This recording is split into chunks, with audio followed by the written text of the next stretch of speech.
আসসালামু আলাইকুম রহমতুল্লাহি ওয়া বারাকাতুহ।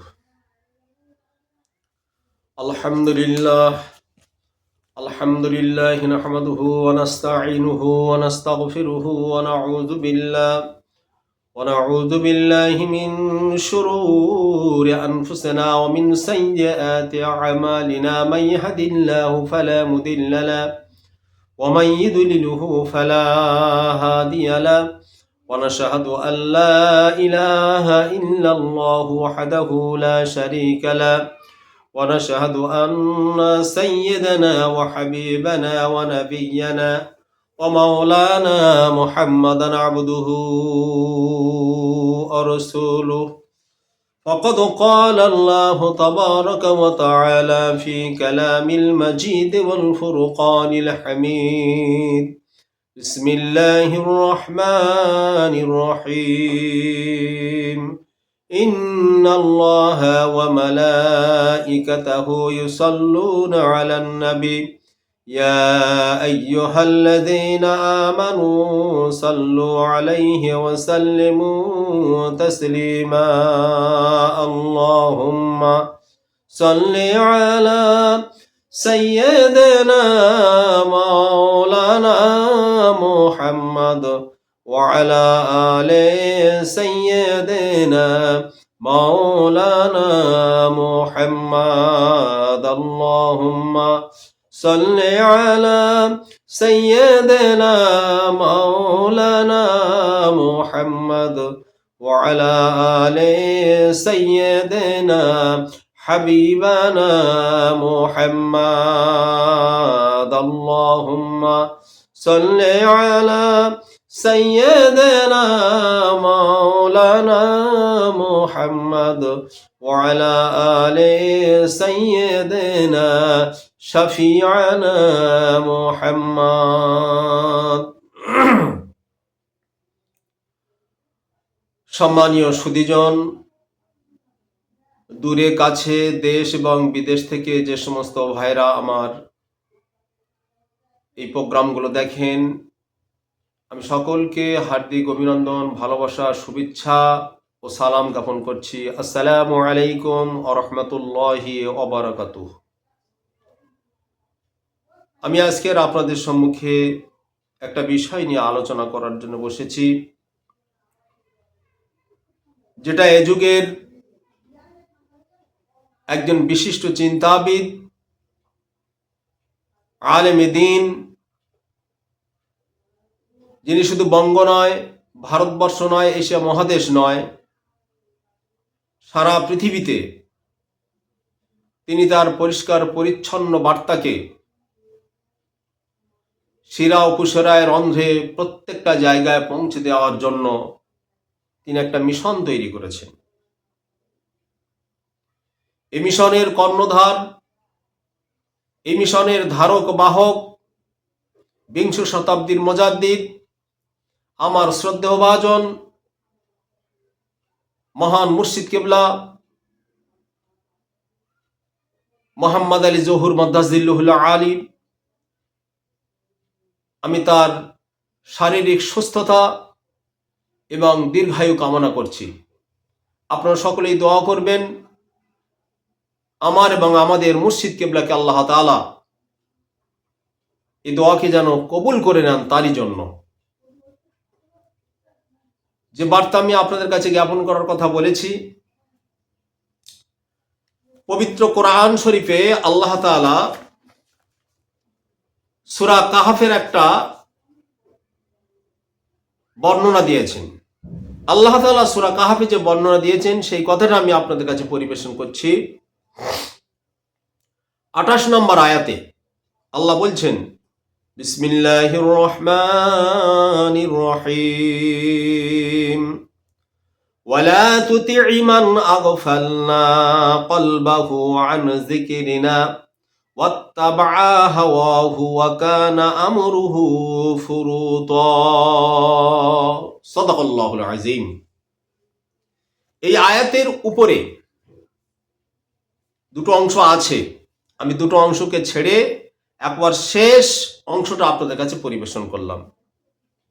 আল্লাহ তাআলা আমাদেরকে বলছেন কি, ওয়ালা তুতিই মান আগফালনা কলবাহু। আল্লাহ তাআলা পৃথিবীর মানুষকে জানিয়ে দিচ্ছেন, পৃথিবীর মানুষেরা তোমরা শোনো, ওয়ালা তুতিই মান আগফালনা কলবাহু আন যিকরিনা, ও পৃথিবীর মানুষেরা তোমরা ওই সমস্ত মানুষদের অনুসরণ অনুকরণ করবে না যার হৃদয়কে আমি আল্লাহ আমার স্মরণ থেকে গাফেল করে রেখেছি, আমার স্মরণ থেকে তাকে আমি দূরে সরিয়ে রেখেছি। ওই সমস্ত মানুষদের অনুসরণ অনুকরণ তোমরা করবে না। আল্লাহ পুরো 144 করলেন, ওয়ালা তোমরা করবে না। তুতিই মান আগফালনা কলবাহু আন যিকরিনা, যার অন্তরকে, যার হৃদয়কে, যার মনকে, যার প্রাণকে আমার স্মরণ থেকে আমি তাদেরকে গাফেল করে রেখেছি, তাদের অনুসরণ অনুকরণ তোমরা কেউ করবে না। দেখুন কেন এদের অনুসরণ করব না, কারণটা কি? আমি আয়াতের সম্পূর্ণ অর্থ করিনি। এই আয়াতের যেটা আমি পরিবেশন করলাম এর অর্ধেক অর্থ আমি পরিবেশন করেছি, যে অর্ধ বাকি আছে সেটা আপনাদেরকে বলছি। এটা বলা হয়েছে ওয়াত্তাবা হাওয়াহু। কেন ওদের অনুসরণ করবে না? বলছে ওই ব্যক্তি তার নিজের খেয়াল খুশি, নিজের মস্তিষ্ক প্রসূত যে জ্ঞান, সেই জ্ঞান সেই বিবেক দিয়ে কথা বলে। অতএব ওই মানুষকে অনুসরণ তোমরা করতে যাবে না। ওই না ওই রকম যত মানুষ থাকবে পৃথিবীতে তাদের অনুসরণ করার দরকার তোমাদের নেই, তারা তোমাদের অনুসরণের মাপকাঠি নয়। ওই শ্রেণীর ব্যক্তি থেকে তোমরা দূরে সরে থাকবে। ওদের অনুসরণ অনুকরণ করলে তোমরা আল্লাহকে পাবে না, নবীকে পাবে না, প্রকৃতার্থে তোমরা দিনদার হতে পারবে না, পরহেজগার মুমিন মুসলমান হতে পারবে না। তাহলে আল্লাহ এখানে এই যে কথা বলেছেন ওয়াত্তাবা হাওয়াহু, ওরা যে ভাবে চলে সেটা বলছে ওরা ওদের নিজের খেয়াল খুশির চিন্তা ভাবনায় চলে। ওরা হালাল এবং হারাম এ দুটোর মধ্যে কোনো ডিভাইডেড করে না। ওদের কাছে যেটা আসে সেটা হালাল, যেটা আসে হারাম আসলেও হালাল, আর হালাল আসলেও হালাল। তাহলে তারা হারামকে হালাল বলে ভক্ষণ করবে, হারাম কাজকে হালাল বলে বৈধ জেনে তার সে কাজটা করবে। তাহলে এর থেকে চরম অপরাধী, এর থেকে চরম দুষ্টু এবং বেয়াদবি কাজ কি হতে পারে? এটা আমাদের বিচার যে বিষয়, আমরা এটা বুঝবো। আল্লাহর কালামকে আমরা সামনে নিয়ে আগাবো।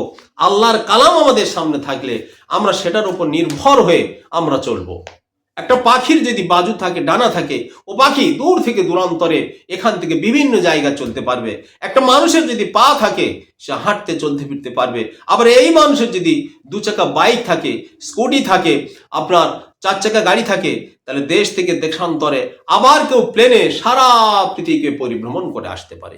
অনুরূপ যারা আমরা সমুদ্রে চলাফেরা করি, যারা নদীতে আমরা মৎস্যজীবী মানুষ, যারা নদীতে আমরা আপনার মাছ ধরতে দেয়, মাছের ব্যবসা যাদের আছে তারা নদীতে আমরা চলে যাই, নৌকা নিয়ে, ট্রলার নিয়ে আমরা চলে যাই। তাহলে দেখুন যে কোনো একটা বাহনের মাধ্যম দিয়ে আমরা পৃথিবীকে ট্যুর করে আসি, ঘুরে আসি, পরিভ্রমণ করে আমরা সফর করতে পারি, অসুবিধা নেই।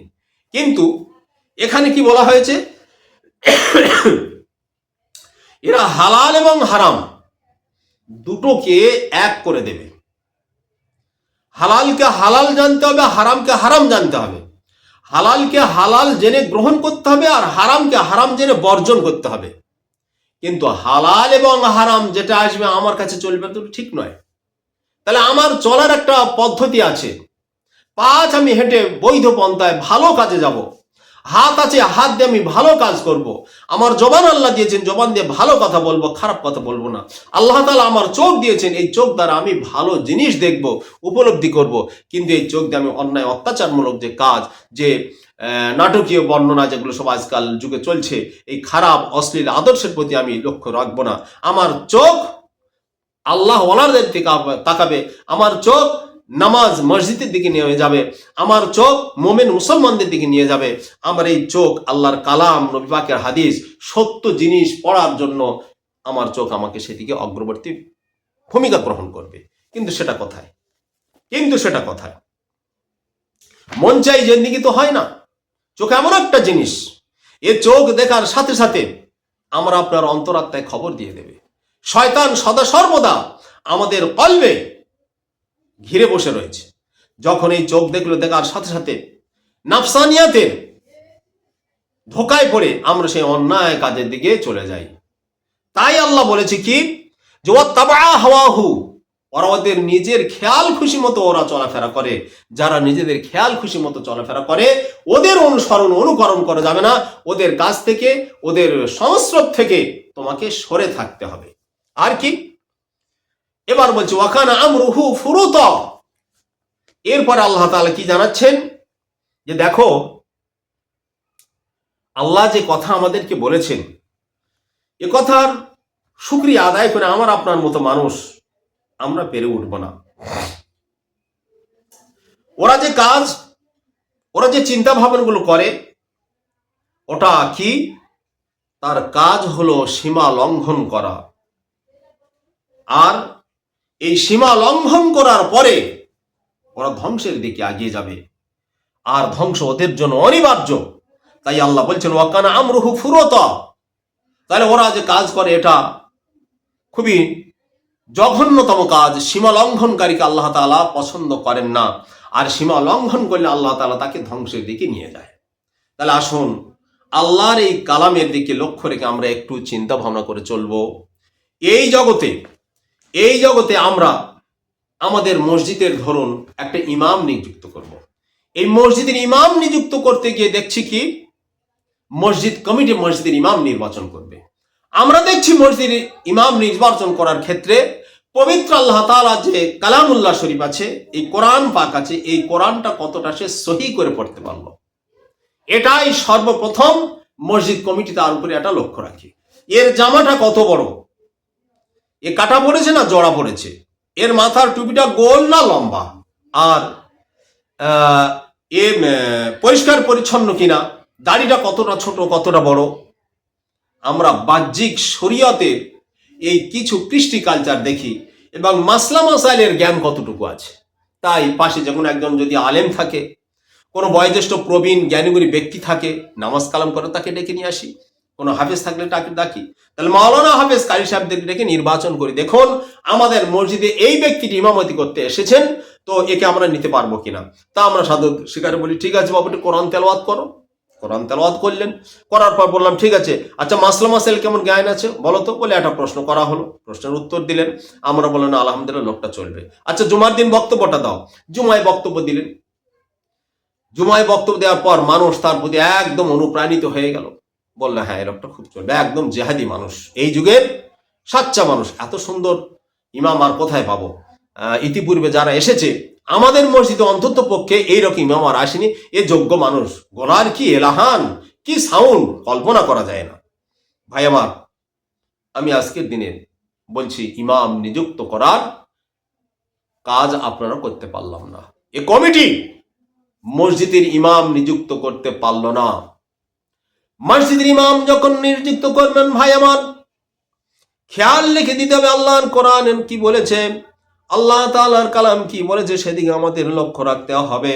ও পৃথিবীর মানুষের, আল্লাহর কালাম বলেছে ওয়ালা তুতিউ মান আগফালনা কলবাহু আন যিকরিনা।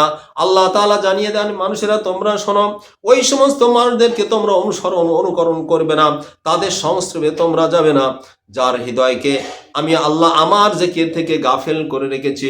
আমার জিকির থেকে যে ব্যক্তি অমনোযোগী হয়ে রয়েছে, আমি যাকে অমনোযোগী করেছি, ওই ব্যক্তিকে ইমাম হিসেবে নিযুক্ত করতে পারবে না। কেন পারবে না? আরে যে তোমার জীবনের ইমাম হবে, যে তোমার নামাজের ইমাম হবে, তার ইমামতি করার প্রথম যে শর্ত সেটা থাকা দরকার, আল্লাহর জিকির তার অন্তরাত্মায় থাকবে, তার কলব জারি থাকবে। একটা মানুষের যদি কলব জারি না থাকে, তাহলে ওই ব্যক্তি কশ্চিনকালে কোনো রকম ভাবে ইমামতি করতে পারে না, এবং তার পিছনে যদি নামাজ পড়ে, এ নামাজ তার কবুল হবে না, তারও নামাজ হবে না, আর যারা পড়বে তাদেরও নামাজ হবে না। এজন্য আমাদের ভাবতে হবে, মসজিদের যিনি ইমাম হবেন, মসজিদের কর্তব্যরত ব্যক্তি তিনি থাকবেন, তাকে স্মরণ করে, তাকে অনুসরণ করে আমরা ইক্তেদা করব। তাকে আমরা হারাম খাওয়াবো, সে হারাম খাবে, আর মসজিদে কি ইমামতি করবে, হয় না। তাহলে কমিটির উচিত হবে এই ইমামকে নির্বাচন করার ক্ষেত্রে দেখতে হবে তার কলব জারি আছে কিনা, তার কলবে আল্লাহর স্মরণ আছে কিনা। দ্বিতীয়ত কথা হলো, ওই মানুষটাকে যখন ইমামতির জায়গা আনবো, পুরো কমিটি এবং গ্রাম আমরা যাকে ইমাম হিসাব নির্বাচিত করব, আমাদের হালাল রেজেক তাকে দিতে হবে, হালাল খাওয়াতে হবে। খাওয়ানোর দায়িত্ব যেমন হালাল, অনুরূপভাবে তার যে মান্থলি মাসিক যে বেতন, সে বেতনটাও তাকে হালাল দিতে হবে। তাহলে আমি অন্যায় অত্যাচারমূলক কাজ করে অর্থ সংগ্রহ করব, সেই অর্থ নিয়ে তাকে বেতন দেবো, হবে না। আপনি বলবেন ভালো জায়গায় খাচ্ছি, ঠিক আছে, কিন্তু ভালো পয়সা আমি পাচ্ছি না, হালাল হারাম মিক্স করে তার বেতন দেবে, এটাও হবে না। তাহলে আমি হালাল খাদ্য খাওয়ানোর জন্য 5টা 10টা 20টা লোককে আমি নির্বাচন করতে পারি। আমরা সেক্ষেত্রে কি করেছি, পুরো গ্রামের সমস্ত মানুষদেরকে নিয়ে মসজিদের ইমাম যে আছে তাকে আমরা খাওয়াবো। এটা শরিয়ত বলেনি। শরিয়ত এবং তরিকত এ দুটো কথা, এ কথার উপরে মাসলা দেয়নি। সকলকে নিয়ে মানে মসজিদের ইমামকে খাওয়ানোর দায়িত্ব নেব, সকলে মিলে খাবে গ্রাম কটা মানুষ, না, তাকে হালাল খাদ্য খাওয়াতে হবে। তাহলে কমিটি যথাযোগ্যভাবে নির্ভরশীল হতে হবে যে আমরা হালাল খাদ্য তাকে খাওয়াবো, হালাল খাদ্য খাওয়াবো। আর ওদিকে ইমাম তার কলব জারি আছে। আর হালাল খাদ্য যদি না হয়, তাহলে হারাম খালে ওর কলব অন্ধ হয়ে যাবে, ওর নামাজ পড়ানো, ওর পিছনে নামাজ হবে না, আমাদেরও নামাজ হবে না। তাই ইমামকে নির্বাচন করতে গেলে সর্বপ্রথম তার কলব জারি আছে কিনা, তার অন্তর, তার কলব আল্লাহ আল্লাহ জিকিরে বিভূত আছে কিনা, কোন মাশায়েখের কাছে বায়াত আছে কিনা, 4টে তরিকার যে কোনো তরিকার মাশায়েখের কাছে বায়াত হয়ে তার কলব যেন সুস্থ শুদ্ধ করতে পারে, সেই রকম ব্যক্তিকে সর্বপ্রথম আমরা মসজিদে অগ্রাধিকার দেব এবং তাকে আমরা ইমাম হিসেবে নির্বাচিত করব। তারপরে পরে কমিটির দায়িত্ব থাকবে হালাল খাদ্য যারা খায় তাদের বাড়ি খাওয়ানো, এবং হালাল রিজেক তার মাসে যে বেতন হয় সেই বেতনটা হালাল রিজেক থেকে তাকে দেব। এবং মসজিদের সমস্ত কাজকর্ম যা কিছু করবো সব হালাল ইনকাম পয়সা নিয়ে যেন মসজিদে আমরা দিতে পারি। এমনকি ইফতারি থেকে শুরু করে টোটাল ব্যবস্থাটা আমরা সম্পূর্ণ হালাল রিজেকের দ্বারা যেন করতে পারি। আল্লাহ তাআলা আমাদের সকলকে হালাল অন্বেষণ করার জন্য সুযোগ বা তৌফিকের দান করুন। সকলেই বলুন আল্লাহুম্মা আমিন। শুধু তাই নয়, এবং 4টে তরিকার মধ্যে, বিশিষ্ট এই 4টে তরিকার মধ্যে যে কোনো তরিকায় বায়াত হয়ে আমরা যেন আমাদের কল্পে জিন্দা করতে পারি। আল্লাহ আমাদের সকলকে এই পথ মতো আদর্শের উপরে কবুল করে নিন। সকলেই বলুন আল্লাহুম্মা আমিন। ওয়া আখির দাওয়ানা আলহামদুলিল্লাহি রাব্বিল আলামিন। আসসালামু আলাইকুম ওয়া রাহমাতুল্লাহি ওয়া বারাকাতুহু।